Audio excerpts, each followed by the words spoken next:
वृंदावन में महाराज जी एक संत रहते थे जिन्हें जज साहब कहते, नाम था उनका जज साहब। लोग ने जानते ही थे जज साहब के नाम से। जज साहब आ गए, आओ आओ आओ, जज साहब आ गए, विराज विराज विराज। तो किसी ने पूछा इन्हें जज साहब क्यों कहते हैं? वो महात्मा घूमते रहते थे। तो एक साधु बोले दरअसल इनको जज साहब इसलिए कहते हैं कि कुछ दिन पहले ये जज ही थे, अब साधु बन गए।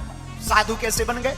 बोले क्या हुआ, दक्षिण भारत में एक कस्बे में एक अदालत थी छोटी। दक्षिण भारत में एक स्थान है त्रिवल्लम, वहां पर एक छोटे से कस्बे में ये जज के रूप में पदस्थ थे। एक बगल में गांव था कस्बा से लगा हुआ। गांव में एक रघुनाथ जी का मंदिर था।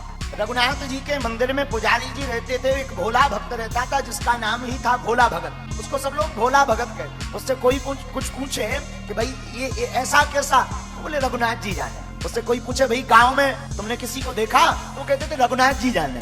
सब बात रघुनाथ जी पर छोड़ देता। बड़ा अटूट निष्ठा। देखना, विश्वासम फलम दायकम। एक बार उस भोले भगत की बेटी की शादी का समय आया। तो 2 बेटा थे, 1 बेटी। भोला नाम तो गांव वालों ने रख दिया था। तो बेटों ने कहा पिताजी बहन का विवाह करना है, संपत्ति है नहीं है, आप एक काम करो, गांव के नगर सेठ से उधार उठा लो, बाद में हम मेहनत करेंगे, मजदूरी करेंगे, चुका देंगे। ठीक है।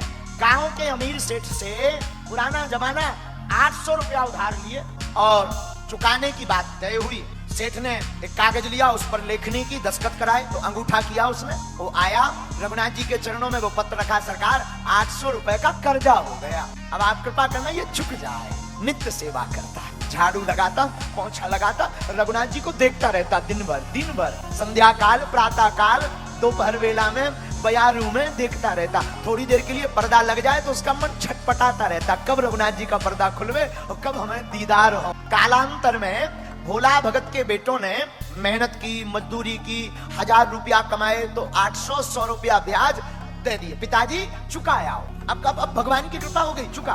भोला भगत, सेठ जी श्री सीताराम, आपकी जो हम उधारी ले गए थे ना, ये स्वीकार कीजिए। हाँ लाओ लाओ लाओ लाओ।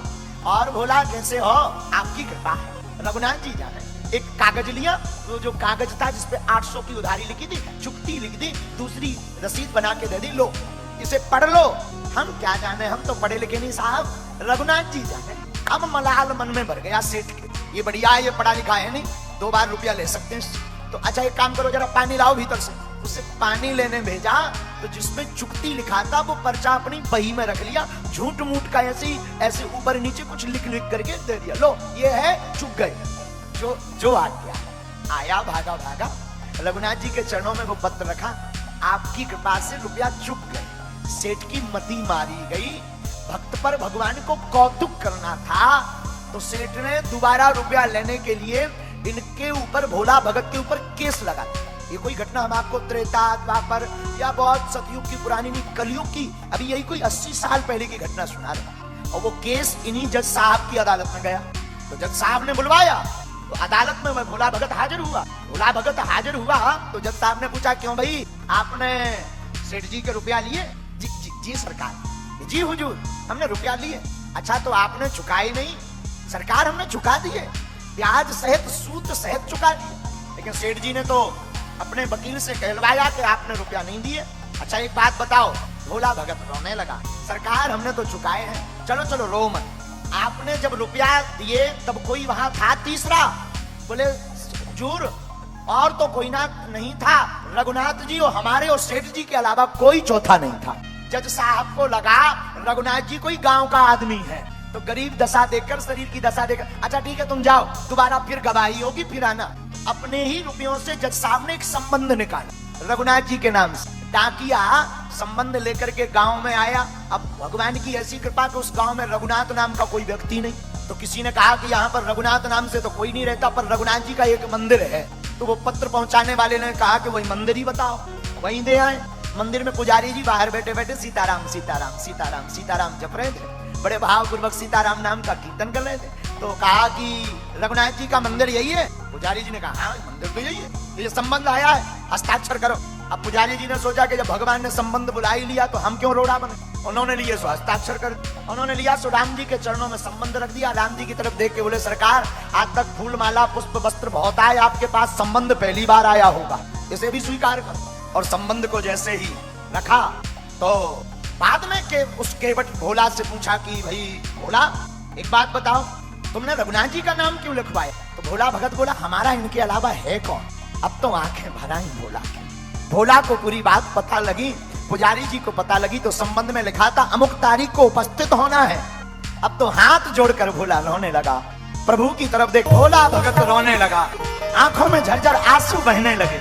समय आ गया जिस दिन गवाही प्रस्तुत होनी थी। एक दिन पहले ही भोला भगत को पुजारी जी ने कहा कि तुम चले जाओ, दूर का मामला है, पहुंच नहीं पाओगे, तुम जाओ, आगे जाओ। उसने अपना कपड़ा पड़ा लिया, अपना सामान लिया, भगवान रघुनाथ जी की तरफ देखा, प्रणाम किया, आंखों में आंसू भरे, दीनहीन बेचारा कपड़ा लेकर के चला गया। एक दिन पहले ही दूर का मामला, रात भर अदालत के बाहर सोता रहा। सुबह हुई, प्रातः काल हुई, आज पुजारी जी ने रघुनाथ जी का दिव्य श्रृंगार जल्दी कर दिया, भगवान को स्नान ध्यान करवाया, पूजा पाठ की, वस्त्र पहनाए, तिलक चंदन लगाया और कहा सरकार आज आप पहली बार बाहर जा रहे हैं, जल्दी भोजन बनाए, भूखे रहेंगे, वहां पता नहीं अदालत में कितना टाइम लगेगा।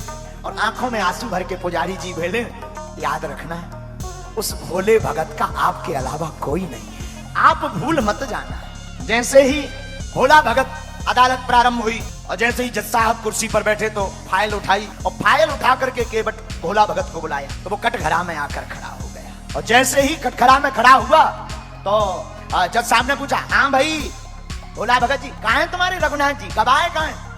हाथ जोड़ के बोला वो तो सब जगह है, यहीं कहीं होंगे, यहीं कहीं होंगे, बुलवाओ।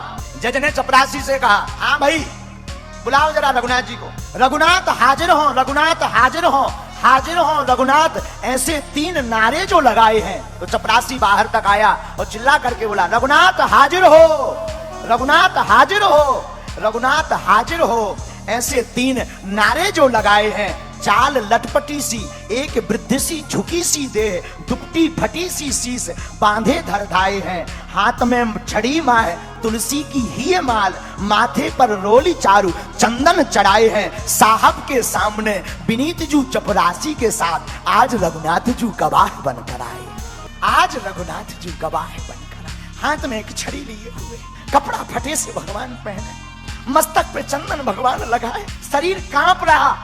और चपरासी ने आवाज लगाई रघुनाथ हाजिर हो, तो आवाज दूर से आ रहे आ रहे आ रहे। आकर रघुनाथ जी जो दुनिया की दाता है वो आज कटघरे में खड़े भये, कटघरे में खड़े भये तो चौंक गए सेठ, ये कौन आ गया? सेठ की आंखें फटी रह गई। तो भगवान ने पूछा क्यों भाई रघुनाथ जी? और ये भोला भगत ने सेठ जी को रुपया दिए तब तुम वहां उपस्थित थे? रघुनाथ जी ने कहा जी सरकार हम वहां पर थे। आपको अगर विश्वास नहीं होता है तो सेठ को यहीं बंदी बना लो और इसकी 32 नंबर की डायरी उसके मकान में रखी है, उसके बीच में वो कागज रखा है जिस पर चुक्ति के हस्ताक्षर है, उसे उठवा लिया जाए। भगवान तो अंतर्यामी है, प्रभु तो अंतर्यामी है। पुलिस भेजी गई घर, चपरासी के घर से वो बही मंगाई गई और वो रसीद पाई गई, और रसीद पाई गई, बंदी बनाया गया सेठ को और भोला भगत को बाइज्जत बरी किया गया। लेकिन जज का मन नहीं माना, बाद में अपने केबिन में जज गए तो रोने लगे। आखिर भैया ये रघुनाथ जी कौन है? भोला भगत को बुलाया, बोले वो तेज वो आभा हमने आज तक नहीं देखी, ये रघुनाथ जी को तुम जानते हो? तो भोला भगत ने कहा हमारी तो रोज की पहचान। अच्छा ये रघुनाथ जी कहाँ रहते हैं? बोले जहां हम रहते। तो जज ने कहा तुम कहाँ रहते? बोले जहां रघुनाथ जी रहते। अच्छा तो ये रहते कहाँ? बोले मंदिर में।